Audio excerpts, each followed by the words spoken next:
Здравствуйте, меня зовут Оксана, и это видеоотзыв про энергетическую чистку Александру, 40-дневную. Очень интересные процессы происходили у меня во время этой чистки. На какое-то время я там даже забывала.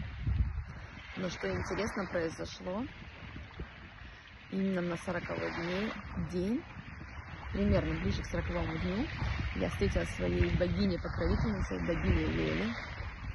И сейчас я с ней взаимодействую, чувствую взаимосвязь, чувствую, как у меня трансформировались отношения с мужем, потому что богиня Лели, она отвечает за гармонизацию в отношениях.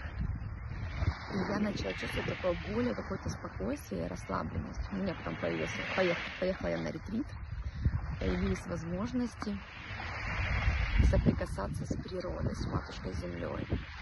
Поэтому, Александр, благодарю